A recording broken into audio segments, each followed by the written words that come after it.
When you think of Hugh Jackman, Kate Winslet, Emma Stone, Halle Berry, and Elizabeth Banks in the same movie with 12 award-winning directors, you would think that is definitely going to be a fantastic movie. But unfortunately, it's actually the exact opposite.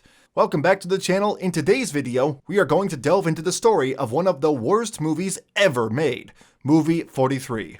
The Toronto Star said it is the worst film ever and biggest waste of talent in cinematic history. The New York Magazine wrote, "It's rare to see a piece of shit that actually looks and sounds like a piece of shit." Are they right? Is movie 43 really the worst movie ever? Probably yes, and here's why. First of all, it's disgusting. The movie had scenes that were bizarre and downright gross. There's a woman whose date reveals a pair of genitals swinging from his chin. A couple shares a sex scene in which he actually defecates on her face.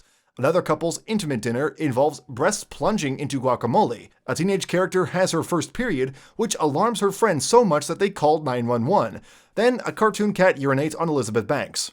This type of humor can be alright if used wisely, but a whole movie about this? Not a good idea. And the storyline might even be worse. The film has multiple comedy shots compiled through an overarching segment titled The Pitch, in which a mad screenwriter is attempting to pitch a script to a film executive. After revealing several of the stories in the script, he becomes agitated when the executive dismisses his outrageous ideas, and he pulls a gun on him and forces him to listen to multiple other stories before making him consult his manager to purchase the film. When they do so, the manager's condescending, humiliating attitude towards the screenwriter angers him, and he confronts him in the parking lot with a gun and tries to sexually assault him and threatens to kill him if he does not make the film. It ends with the manager shooting him, but it is revealed that this is being shot by a camera crew as part of the movie, leading into the final segments. The problem with this is that none of the individual stories actually got enough screen time, and when they did, they ruined them with uncomfortable comedy.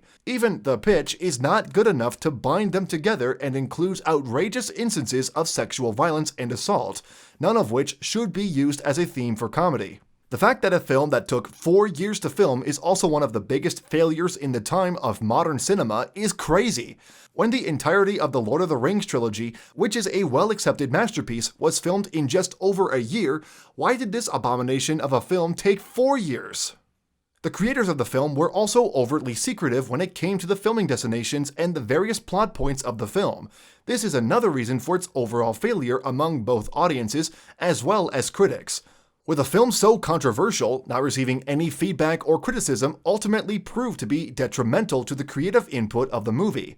Coming to the last reason of why this is the worst movie ever made, reiterating the point made by the Toronto Star, it wasted the talents of so many great actors. I mean, these are Oscar award-winning actors.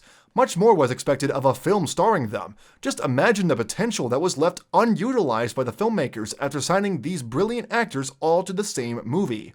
This could have been another Love Actually, or at least another Tropic Thunder, but instead it left viewers shocked and disappointed. On this note, the way all of the actors were cast in the film was much more of a domino effect, rather than a conscious choice to be cast in movie 43. I say this because I hope they weren't actually short-sighted enough to want to be in such a movie. There were so many big names in this movie that they probably thought, why not? It's definitely going to be an extremely successful one. It started with Hugh Jackman and Kate Winslet, and this was used as a calling card by the producer to convince more popular actors to join the project. This even led them to sign back-end contracts, which meant that they would collect some of the profits of the film instead of an upfront salary. This domino effect led to no members of the cast being able to or even wanting to defend the film. This was because they were only in it due to the peer pressure that was created around them joining the film, as they expressed to many interviewers. The only positive to this film was the low budget.